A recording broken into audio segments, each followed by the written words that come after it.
Je suis Mathilde Grégoire, chef de projet environnement au CNIEL. Et aujourd'hui, avec Xavier Verger de l'Institut d'élevage, on va vous parler des émissions d'ammoniac en élevage bovin-lait en faisant un focus sur une publication qui sera à apparaître sur une technique de croûtage des fosses pour limiter ces émissions d'ammoniac. Alors, on devait avoir une petite introduction par Stéphane Joindel, qui est donc notre président au niveau du CNIEL, du groupe de travail environnement, et qui est aussi producteur de lait dans la Loire. Malheureusement, il est pris par d'autres obligations, donc je prends sa relève pour vous faire quelques slides d'introduction avant de passer la main à Xavier. Donc, pour rappel, le CNIEL, c'est l'interprofession bovin-lait qui rassemble tous les acteurs de cette filière laitière et qui, depuis 2017, a lancé une démarche de responsabilité sociétale qui s'appelle France Terre de lait. Cette démarche, elle est organisée autour de 4 piliers, et notamment un pilier de performance de production responsable, dans lequel des engagements chiffrés ont été pris en termes de réduction de l'impact carbone. Au niveau des fermes laitières, le déploiement de cet objectif de réduction de l'empreinte carbone se fait à travers Fermes laitières bas carbone, qui est un programme multipartenarial initié par le CNIEL en partenariat avec l'Institut de l'élevage, Eliance et Chambre d'agriculture France, et qui permet à tous les éleveurs laitiers français de pouvoir accéder à un diagnostic environnemental de leur ferme à travers l'outil CAP2ER, et qui leur permet aussi derrière d'aller construire un plan d'action pour limiter leur impact carbone.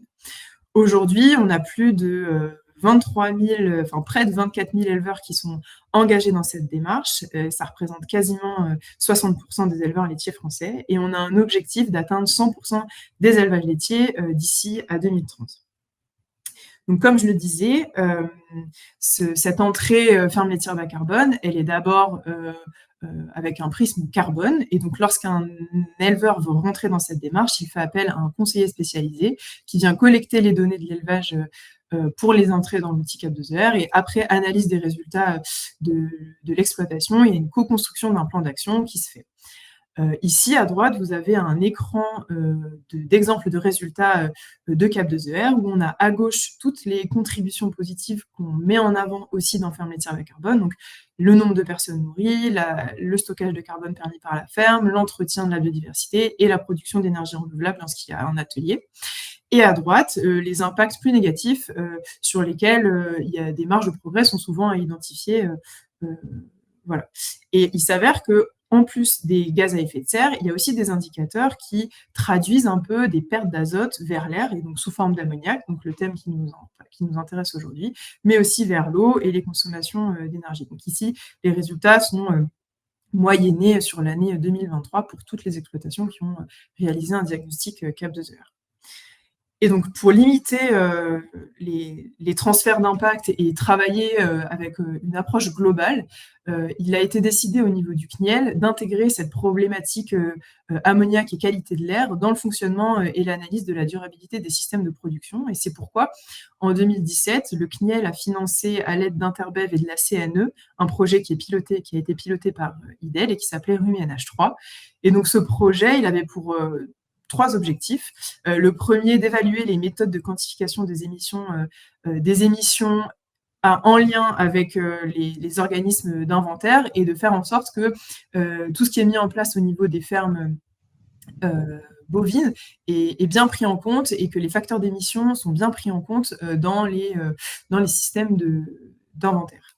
Le deuxième objectif de ce projet, c'était aussi de quantifier la contribution de l'élevage bovin aux émissions d'NH3 entre 1990 et jusqu'à 2035 à l'aide d'un outil Climagri. Et enfin, la troisième partie, ça a été d'identifier des stratégies d'atténuation et de regarder quels étaient les effets de ces stratégies sur les prévisions d'émissions à 2035. Et donc, ce troisième axe, il a déjà été valorisé dans un document qui existe déjà et qui a été paru, qui est une plaquette qui recense les leviers de réduction qu'il est possible de mettre en place pour limiter ces émissions d'ammoniac. Et aujourd'hui, ce dont on va vous parler, c'est donc suite à cette publication, on a reçu beaucoup de questions sur une technique qui a été identifiée dans cette plaquette, qui est donc le croûtage naturel de la fosse. Et on a eu pas mal de questions sur comment ça se met en place et comment on peut la maintenir, comment on gère l'épandage, etc. Donc c'est pourquoi le groupe de travail environnement a validé le fait de faire une plaquette complémentaire pour un peu aller dans le détail de cette technique. Voilà, je laisse maintenant la parole à Xavier qui va vous détailler un peu plus ce qu'est l'ammoniac, les niveaux d'émission, et ensuite on fera un focus vraiment sur cette nouvelle technique et comment on la met en place, etc. Donc Xavier, à toi. Oui, merci Mathilde. Donc voilà, donc nous allons faire cette présentation sur le croûtage et son effet, croûtage naturel. Mais avant ça, comme tu disais, une petite présentation de l'ammoniac en soi, ce qui est, d'où il vient. On va voir les impacts, sa réglementation, son évolution. Et ensuite, basé aussi sur la toute première brochure là, que tu présentes, il y a les émissions, comment on les limite, les limites, donc les atténue, et on va voir donc ça au fur et à mesure, et on finira par un focus sur la deuxième partie de cette présentation sur le croûtage naturel, son effet, d'où ça vient. Et voilà, donc ça c'est le plan de route de notre présentation. Voilà, alors tout d'abord, qu'est-ce que l'ammoniac? Très rapidement, bien, c'est un gaz qui, pour être clair, n'est pas un gaz à effet de serre.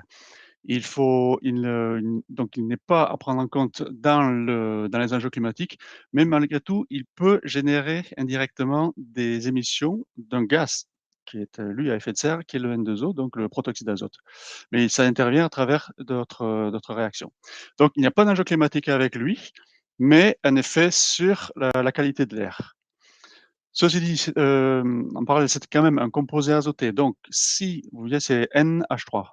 N, c'est l'azote. Donc, si cet ammoniac est émis, il s'en va du système de production de l'agriculture, et donc on va avoir une perte de ce composé. Et c'est dommage parce que la plupart du temps, ensuite, il faut le récupérer. Enfin, il faut le récupérer. Il faut compenser en achetant des produits, des engrais minéraux ou chimiques. Donc, c'est bon d'atténuer ces émissions, évidemment. D'où est-ce qu'il vient? Bien généralement, quasi exclusivement des résidus organiques, et notamment, tout particulièrement, des déjections animales. Et essentiellement de ces déjections, on va y revenir, ce sera l'urée.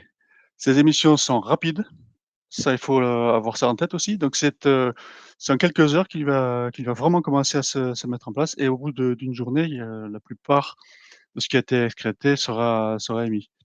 Donc vraiment à prendre ça en compte, à garder en tête. Et en fait, c'est un composé qui est très soluble dans l'eau.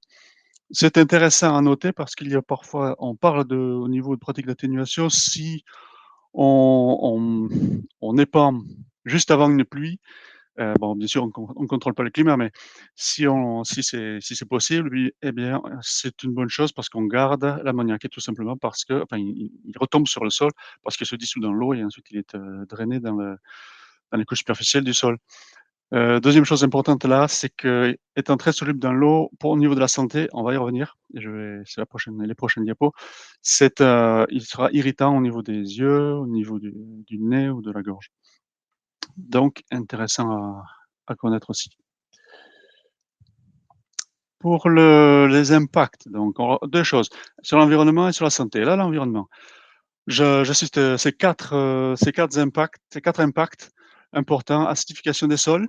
Alors, l'ammoniac acidifie à la suite d'une série de réactions, parce que l'ammoniac lui-même, c'est une base, hein, une solution ammoniacale, c'est une solution basique, alcaline. Ensuite, il y a l'eutrophisation des milieux aquatiques également, parce qu'il apporte l'azote dans le milieu. Il y a l'impact sur la biodiversité végétale, oui, et enfin, comme je disais tout à l'heure, il affecte le bilan des gestes parce que donc il va avoir indirectement, il va pouvoir produire du protoxyde d'azote, donc le N2O, qui lui est un gaz à effet de serre très, très puissant. Pour la santé humaine, 2 points majeurs. Ce sera les particules de matière d'abord. En fait, lui-même n'est pas une particule, mais il va, produire des particules en réagissant avec d'autres polluants, notamment les oxydes d'azote et il va former ces particules, donc participer au PM10 et PM2,5. Il faut savoir, une remarque malgré tout, c'est qu'à ce moment-là, il faut considérer, c'est pas uniquement l'agriculture qui est en cause, il y a aussi quand même les émissions urbaines, hein. Donc c'est la réunion des 2 qui, au final, produit ces particules et c'est très fréquent, au printemps, bien sûr, avec, la plupart des épandages. Mais donc à considérer et c'est important parce que c'est un effet sur la santé très, très fort. Le nombre de décès prématurés est important lié à ces particules, donc vraiment à considérer. Et la 2e point, c'est un effet direct, lui, sur la santé. C'est, généralement le cas lorsqu'on a des élevages en bâtiments fermés. C'est moins le cas donc pour les élevages laitiers, puisqu'en général les bâtiments sont plutôt ouverts. Mais si on a des bâtiments avec des élevages de veaux ou si vraiment les bâtiments sont fermés, alors oui, on peut avoir des valeurs importantes d'ammoniac. Là, je note les valeurs limites d'exposition professionnelle, les VLPE. Pour 8 heures, c'est 10 parties par million ppm et pour la 15 minutes, donc le VLPE court terme, c'était parce que là, il y a évidemment, il y a une concentration importante, mais aussi qui est important à considérer, mais aussi le temps, d'exposition. Donc s'il est réduit, eh bien on a une limite qui est supérieure, qui est le double, donc 20 ppm. Sachant qu'une partie par million, c'est l'équivalent d'1 millilitre sur 1 m3. Parce que dans 1 m3, vous avez 1 million de millilitres, juste pour donner une idée. Bien sûr, à la suite de tout cela, puisqu'il y a un effet et sur l'environnement et sur la santé, eh bien il y a une réglementation qui est sortie. Au niveau européenne d'abord, c'est la directive NEC qui a imposé une diminution moyenne en Europe de 19 de ces émissions, donc 19 par rapport à 2005 et pour l'horizon 2030. Et ensuite, c'est décliné sur tous les pays européens, donc pour la France, dans notre cas, avec le plan, national de réduction des émissions de pollution atmosphérique, le PREPA, qui lui, nous demande de diminuer ses émissions de 13 par rapport toujours à 2005, hein, à horizon 2030. Je vous mets dessous le tableau qui reprend d'autres polluants, mais aussi les particules et vous voyez donc en bas, totalement en bas à droite, vous avez moins de 13.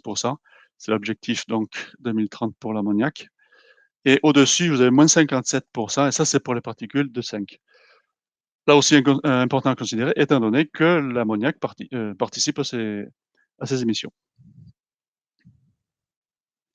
à leur formation.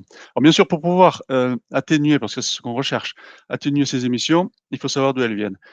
Eh bien en fait, elles viennent exclusivement quasi exclusivement, de l'agriculture. L'agriculture dans son ensemble, et pas uniquement l'élevage, donc il y a on va le revoir, mais il y a les cultures et il y a l'élevage. En ce qui concerne l'élevage, de ces, pourcentages, on a 67 donc qui est attribué à l'élevage et ensuite si on se focalise encore, on zoome encore sur les exploitations bovines, eh bien c'est 58 de ces 67 qui sont à l'origine, hein. On considère que c'est la source de ces émissions d'ammoniac. Mais sinon, vous voyez, c'est quand même 94 et je crois que en 2023, c'est 96, donc ça aussi entre 94 et 96. C'est pour ça que c'est nous qui sommes, enfin l'agriculture qui sommes, vraiment en première ligne là pour ces diminutions de gaz, d'ammoniac. Alors ici, je présente une évolution au cours du temps. Il y a 2 choses, évolution au cours du temps et ensuite une répartition dans différents postes d'émission.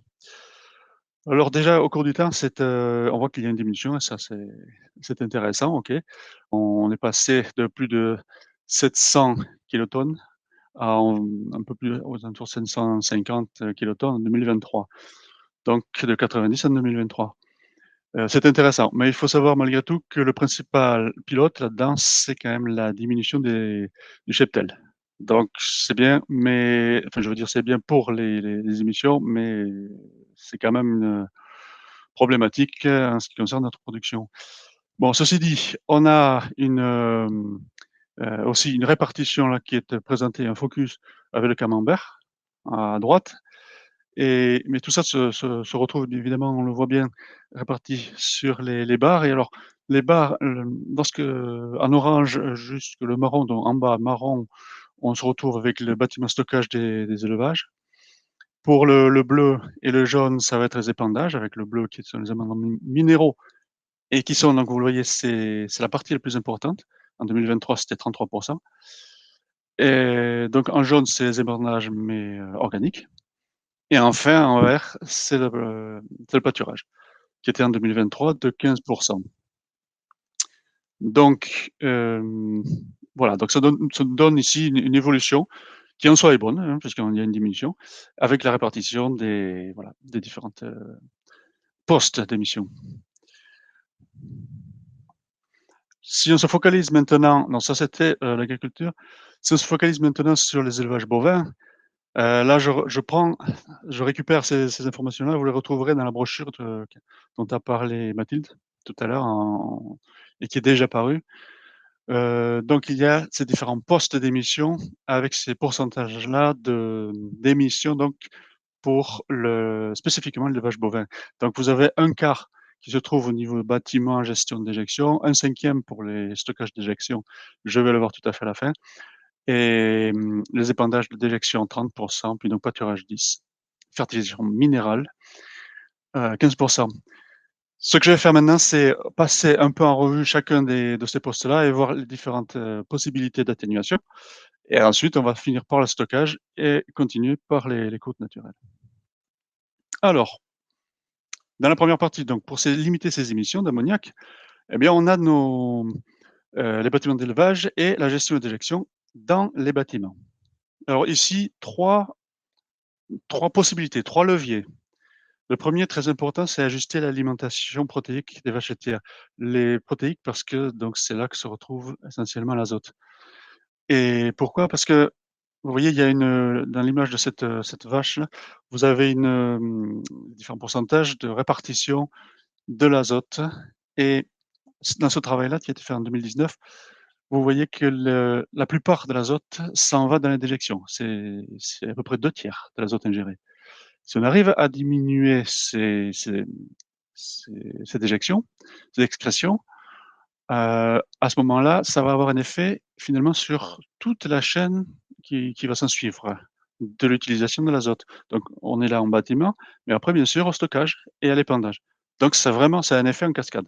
Donc c'est très intéressant de pouvoir le diminuer. Ensuite, il y a la deuxième chose, c'est de diminuer le temps de présence des déjections en bâtiment. Ici, l'idée c'est que comme je disais tout à l'heure, les émissions d'ammoniac interviennent très vite, et donc, en lien avec l'urée notamment, essentiellement. Et donc dans les premières heures, ça commence vraiment à être émis, à se volatiliser assez fortement. Donc si on diminue ce temps de présence, en ajustant la fréquence de raclage dans les aires d'exercice, à ce moment-là, on va diminuer les émissions dans le bâtiment. Ce n'est que reculer pour mieux sauter, hein. Ensuite, on se retrouve au stockage, on va en reparler. Mais il n'empêche, dans le bâtiment, donc c'est diminué. Alors, ce sont des raclages automatiques, hein, qui vont à ce moment-là être plus particulièrement, qui vont être utilisés. Ensuite, séparation de phase urine-fesses, oui. Parce que encore une fois, c'est essentiellement par l'urine que ça se produit, ces émissions-là. Donc si elle est drainée, cette urine, rapidement, eh bien, ça va sortir du bâtiment également.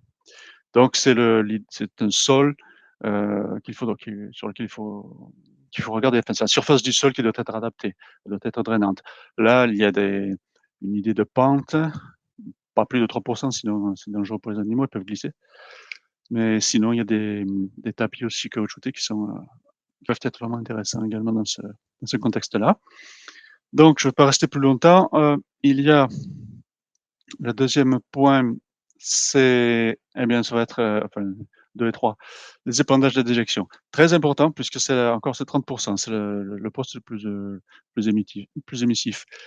L'idée ici, c'est de réduire le temps de surface, et la surface de contact des effluents avec l'atmosphère.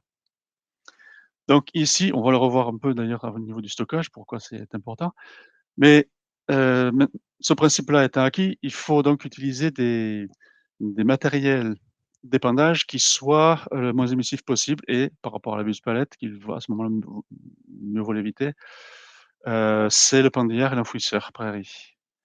Voilà, donc ces techniques-là diminuent les émissions par rapport à la buse pellet.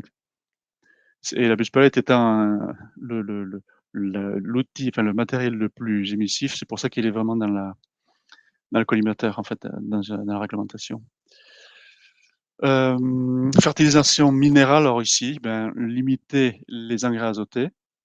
Alors, bien sûr, avec la diminution des engrais azotés, minéraux, tout ceci, c'est parce qu'on va pouvoir augmenter la valeur fertilisante des lisiers, donc on est en plein dans le sujet, mais aussi, les limiter en introduisant des légumineuses. Et enfin, dernier point très important également, c'est celui du pâturage. Parce qu'ici, en fait, en augmentant la durée du pâturage, on va forcément diminuer celle en bâtiment et pas que le bâtiment. Toutes les déjections en bâtiment qui se retrouveraient dans les aires de stockage, c'est fini et l'épandage, c'est plus la peine non plus. Donc on s'élimine ces émissions-là et comme en plus, il y a de faibles émissions en pâturage, les facteurs d'émissions sont faibles, c'est tout bénéfice, en fait. Donc si on augmente la durée de pâturage des bovins, c'est vraiment bon aussi. Un point, c'est que si ces émissions sont faibles, en pâturage, c'est parce que tout à l'heure, je parlais de cette séparation de phase urine-FSS, mais en fait, ça se fait, naturellement. En pâturage, vous avez la piscine d'un côté, les bouses de l'autre, donc séparation de phase qui se fait et c'est naturel et ça permet une diminution, enfin, d'éviter de fortes, émissions d'ammoniac. Et enfin le dernier et ensuite on enchaînera sur les croûtes naturelles. Alors, eh bien, c'est le stockage des déjections et là, pour ça, le principal levier, c'est de couvrir les fosses. Différents types je vais expliquer pourquoi, mais différents types de couvertures. Alors vous avez les couvertures rigides, artificielles souples et les croûtes naturelles donc. Pourquoi ça fonctionne? Parce qu'en fait, le vent a un effet, multiplicateur enfin, amplificateur des émissions d'ammoniac. Donc, je pourrais revenir si vous, avez des questions, je ne vais pas m'y attarder dessus, mais ça veut dire que si on bloque, ce vent-là, si on met un couvercle, on couvre les fosses, à ce moment-là, le vent passe dessus, il y en a moins. On peut jamais vraiment le bloquer totalement, mais il y a beaucoup, beaucoup moins de vent qui passe à la surface de contact avec le lisier et donc on va diminuer les émissions de beaucoup et plus c'est hermétique et plus ça a un effet important. Et on va avoir, par exemple, pour les couvertures artificielles rigides, là, vous avez le tableau, que vous retrouverez dans la plaquette, hein, la toute première, l'IRUMINH3. Mais donc dans ce tableau-là, vous avez 80 d'abattements avec une couverture, pardon, artificielle rigide, parce qu'elle est bien hermétique. Ensuite, c'est un peu moins hermétique avec les artificiels souples. Et avec la croûte naturelle, on se retrouve quand même à mi-chemin de ça. Il y a une fluctuation, on verra pourquoi, mais entre 40 et 60. Donc en moyenne, c'est 50 d'abattement avec une croûte naturelle, d'abattement donc d'émissions d'ammoniac et tout ça lié essentiellement à cette couverture par rapport au vent. On élimine le vent de surface. Ensuite, quand on parle alors maintenant je me concentre sur ce croûtage-là. Quand on parle de croûte naturelle, de quoi s'agit-il? Là, je vous montre quelques photos. En haut à gauche, c'est une croûte bien épaisse et qui recouvre entièrement et très efficace. À droite, la surface est beaucoup plus importante et la croûte est beaucoup plus fine et pas certain que ce soit très efficace ici, mais n'empêche qu'il va y avoir un effet. Pardon. Et en dessous, c'est une croûte qui est, beh, depuis un certain temps est végétalisée. Donc là, est bien efficace. Alors, mais peut-être que c'est pas nécessaire d'arriver à cette extrémité-là parce qu'ensuite il faudra la mixer de toute façon. On va le voir à la fin. Donc, sa formation, voilà. Alors ce schéma-là vous le retrouverez dans la plaquette qui sera, présentée disponible dans quelques jours. Mais donc elle permet de bien expliquer sa formation et je vais la garder tout au long jusqu'à la fin de la présentation. Alors au niveau, formation, eh bien en fait, c'est tout simple, hein. Vous avez, une croûte qui se forme parce qu'il va y avoir du matériel léger et de la matière organique légère qui va rester à la surface du liquide et du lisier.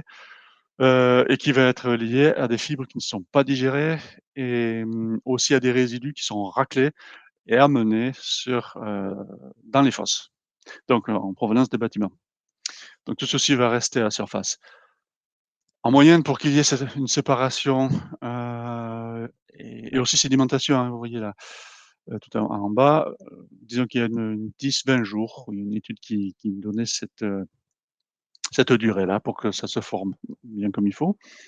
Mais déjà, vous voyez dans ce schéma, il y a c'est intéressant de voir qu'il y a une répartition aussi, on va dire des fertilisants finalement, hein.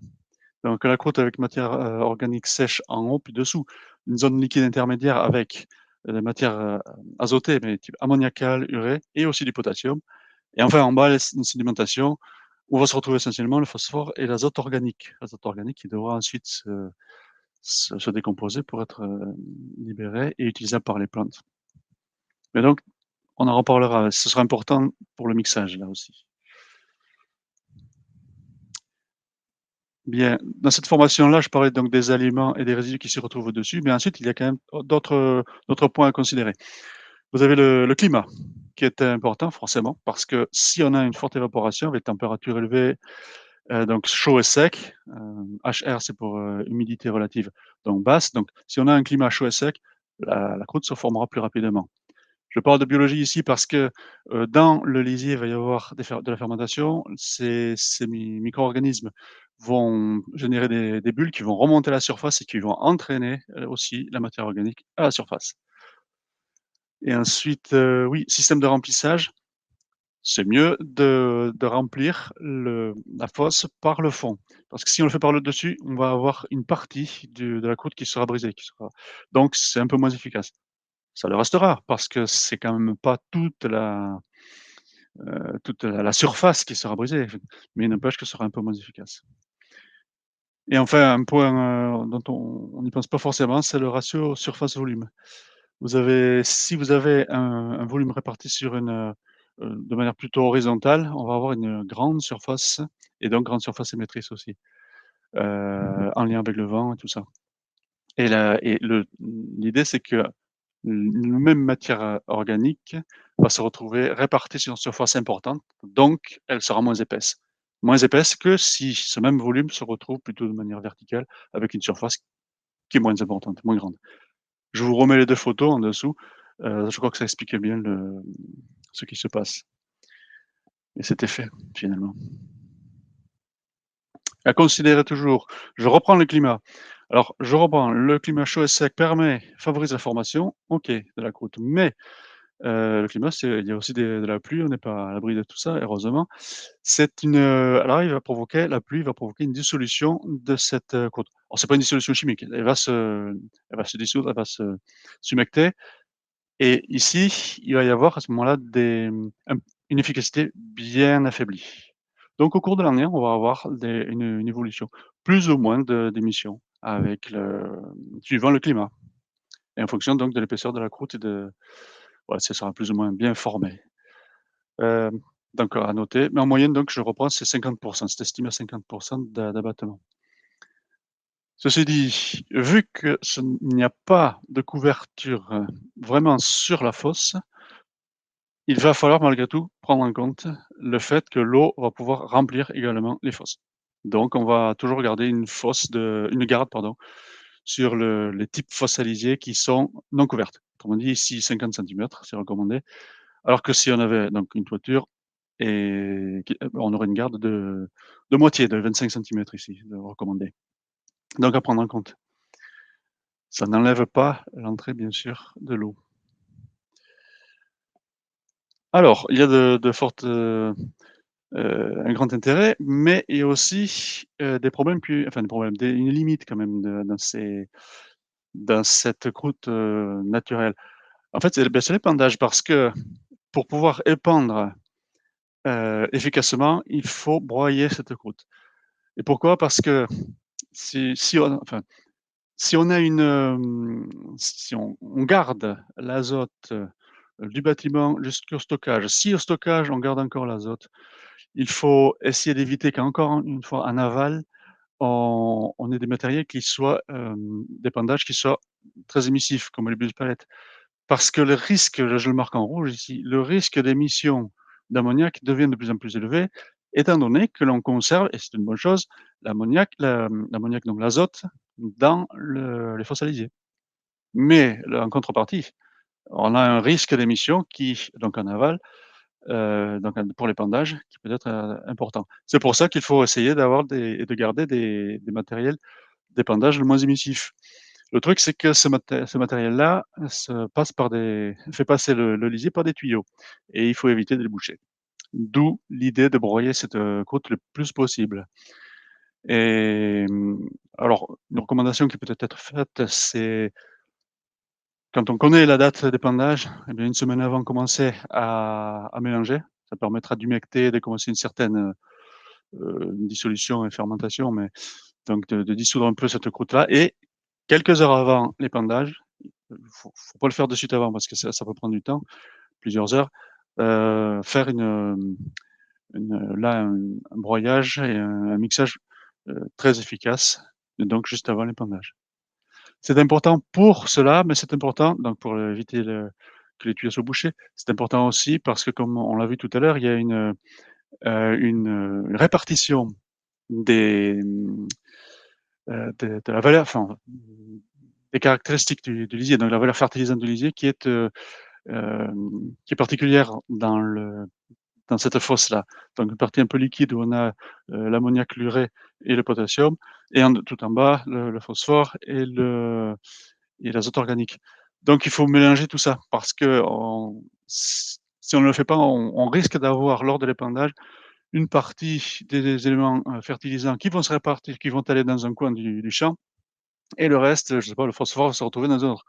C'est dommage. Donc mieux vaut avoir un matériel homogène lorsqu'on l'épand et c'est là que le mixage est, très important à utiliser, à considérer et à mettre en place.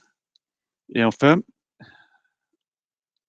oui, pas enfin, une dernière, là, il y a une question, voilà, qui revient souvent, c'est, les émissions, donc je la mets en bas à droite ici. Émissions d'ammoniac lors du mixage. Oui, il va y avoir des émissions d'ammoniac lors du mixage et la question, c'est de savoir s'il y en aura, beaucoup et si, en fait, ça pourrait rendre caduque et non intéressant vraiment et contrebalancer finalement l'effet positif de la croûte elle-même.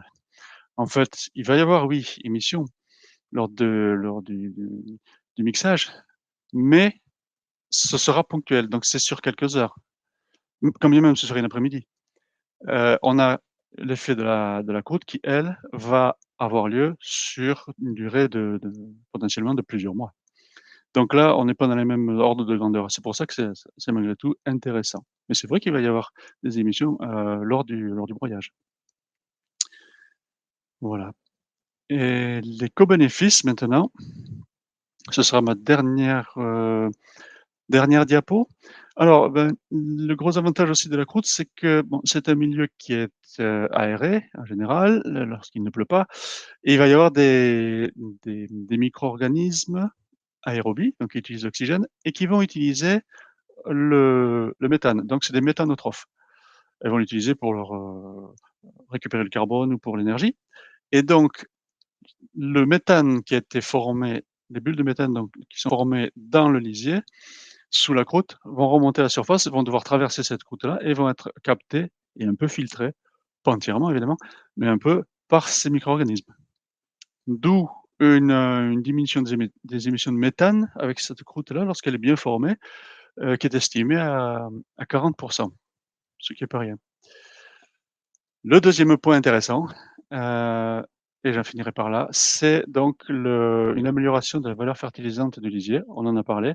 Là, ici, on a mis dans notre brochure, une estimation. Ça reste une estimation, mais c'est, ça reste assez fiable. Enfin, vous verrez de toute façon les calculs qui sont donnés dans la brochure. Donc on estime que sur, 2000 mètres cubes de lisier, une fosse de 1000 mètres cubes de lisier stocké, la présence d'une croûte permettrait d'économiser l'achat d'environ 38 sacs de 25 kg d'ammonitrate à 33. Bon, ce n'est pas négligeable. Voilà et donc tout ceci, vous le retrouverez dans dans notre brochure qui sera bientôt disponible. Donc, le croûtage naturel des fosses, solution simple et efficace pour limiter les émissions d'ammoniac en élevage bovin. Voilà, et je vous remercie pour votre attention. Si vous avez des questions, donc n'hésitez pas. Merci. Merci beaucoup Xavier pour tous les éléments que tu nous as présentés, avec d'abord un rappel au global sur ce que c'est l'ammoniac, puis les différents leviers, et ensuite donc ce focus sur cette technique qui est donc intéressante, efficace, mais tu as bien aussi soulevé les limites qu'on peut identifier au niveau de l'épandage. Il y a d'ailleurs des questions là-dessus, donc on va pouvoir y revenir tranquillement. Donc, il y a pas mal de questions, je vous remercie. Je vais en sélectionner quelques-unes. La première, qui est plus sur la partie générique des émissions au niveau du bâtiment, quelle est selon toi la fréquence optimale de raclage des airs pour limiter les émissions d'ammoniac? Oui, alors merci pour la question. On avait fait des études là-dessus. C'est assez variable, il faut faire attention. En fait, nous, on est arrivé à la conclusion que toutes les 2 heures, ça permet d'être, je dis pas quasi certain, mais presque, de diminuer ces émissions-là d'ammoniac dans le bâtiment. Pourquoi? Encore une fois, parce que les émissions interviennent très vite. Le truc, c'est qu'il faut faire attention au système de raclage qu'on utilise. Parce que ce raclage-là, c'est en lien aussi avec la propreté et la qualité du raclage. Si un racleur est ancien, si le sol est un peu abîmé, eh bien en fait la fonction du raclage, qui est à la base quand même d'éliminer les déjections, de les mettre dans la fosse, elle est respectée, très bien, mais quand on lui rajoute cette fonction d'ammoniac, elle ne l'est plus. Parce qu'on va avoir plutôt tendance à étaler le lisier parce qu'il va y avoir des flaques qui vont se mettre en place.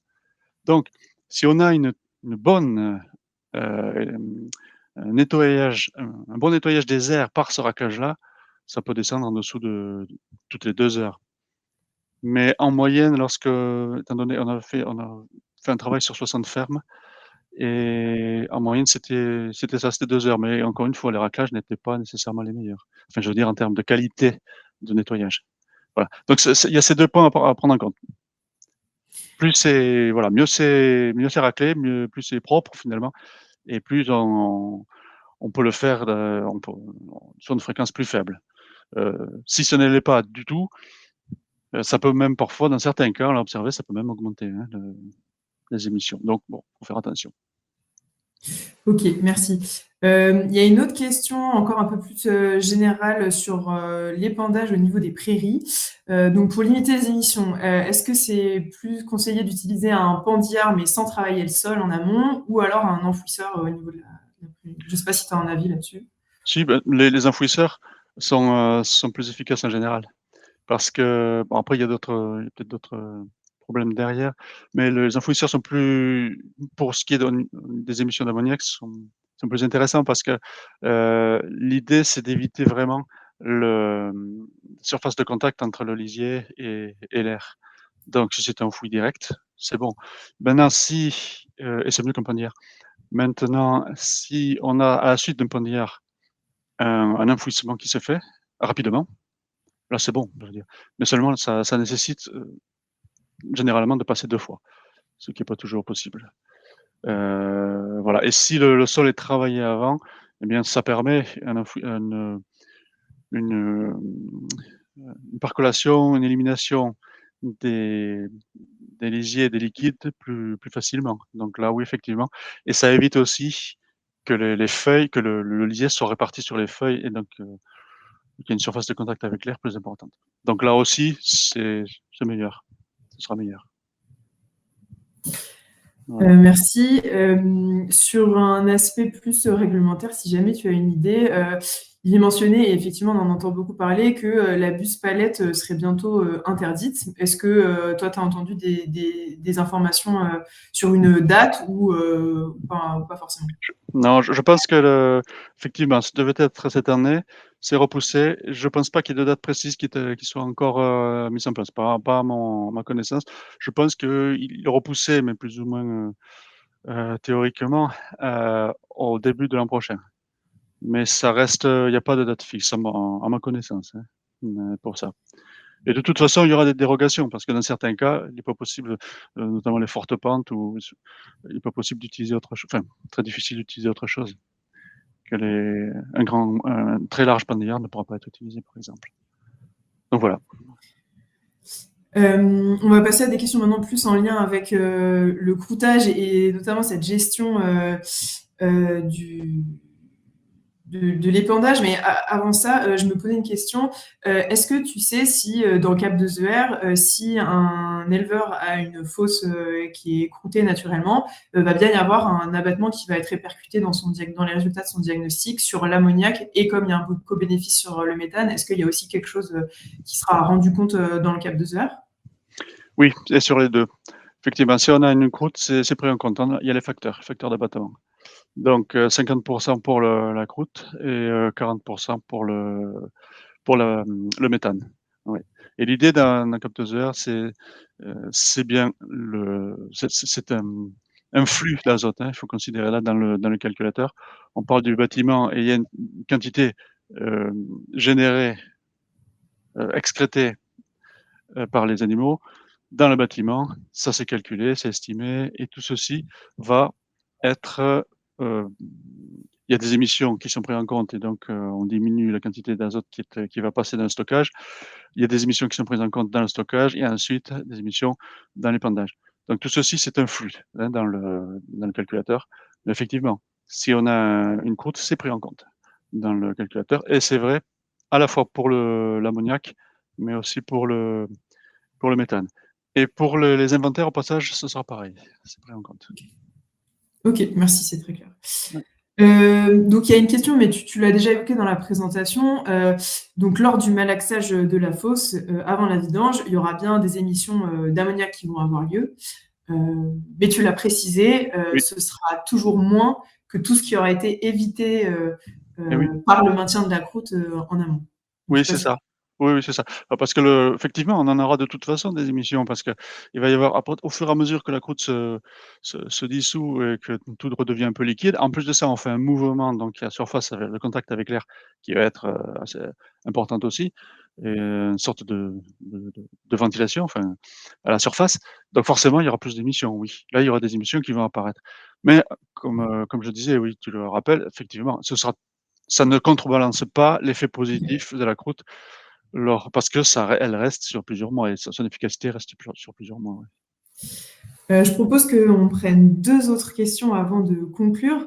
Donc, il y a une avant-dernière question d'un point de vue technique pour être sûr de bien comprendre. Est-ce que tu peux nous redire si donc il faut une semaine avant, on commence à broyer doucement, et est-ce qu'on maintient ce broyage pendant toute la semaine, ou alors on fait un arrêt puis on rebroie plus efficacement quelques heures avant? Ça va dépendre aussi du temps qui sera disponible.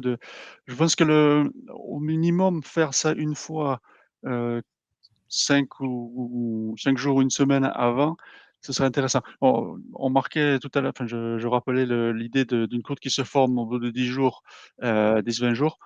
Donc il faut éviter évidemment qu'on dépasse ce délai pour qu'elle se reforme. Hem, je pense une semaine, c'est bon. Après, si on peut le poursuivre avant, en permanence, ça pourrait être bon. Je veux dire, je dis pas l'idéal, mais au niveau de l'épandage. Hem, mais c'est peut-être pas nécessaire en soi. Voilà, donc le faire ponctuellement, oui, peut-être, 1 semaine, 3 jours, et puis, si on peut le refaire une autre fois avant l'épandage, ça peut être très bien. Mais lors de l'épandage, s'y prendre, heu, plusieurs heures avant, parce que ça dépend de l'épaisseur de la croûte, mais ça peut être quand même très, très, ça peut être long, plusieurs heures, pour vraiment éviter qu'il y ait des gros paquets qui restent, des grumeaux qui restent. Ok, merci beaucoup Xavier pour ces précisions. Et donc ce sera aussi des éléments qui seront présents dans la brochure qui va bientôt paraître. Et enfin, donc une dernière question. Concernant les fosses sous calbotie en bovin, est-ce que ça peut aussi croûter, et est-ce qu'on peut aussi appliquer cette technique pour ce type de fosse, ou pas? Al Qu'est-ce que tu Non, penses? alors là, on regarde surtout les fosses externes, là. Parce que les fosses Sukai Boti, en fait, même dans certains cas, il faut éviter qu'il y ait une croûte parce que là, le problème qui va se poser, c'est le Dukai Boti, il faut ensuite passer par des systèmes des tuyaux et c'est ici que ça peut se boucher. Alors, de toute façon, la présence d'une croûte ne sera pas du même type parce qu'on n'a pas les mêmes conditions hein, au niveau du climat. Mais là, il faut faire attention. Non, là, on se centre vraiment sur cette technique-là, sur les croûtes qui sont externes. Qui sont, je veux dire, enfin les croûtes qui sont sur des aires de stockage hors bâtiment. Voilà. Sous Kaiboti, c'est différent. Là, il faudra. C'est pas la même problématique qui va se poser. Parfait. Ben, merci pour cette reprécision du périmètre d'applicabilité de cette technique. Voilà, je propose qu'on conclue ce webinaire maintenant. Donc, les plaquettes, il y en a une qui est déjà disponible. J'ai mis le lien dans le chat et la prochaine, le lien vous sera envoyé avec la diffusion du replay dans une semaine environ. Et n'hésitez pas maintenant à voter sur l'enquête de satisfaction qui doit apparaître sur vos écrans. Vos retours sont toujours intéressants pour que voilà, on puisse continuer de s'améliorer. Merci à toutes et tous pour votre attention et bonne pause déjeuner qui arrive très vite.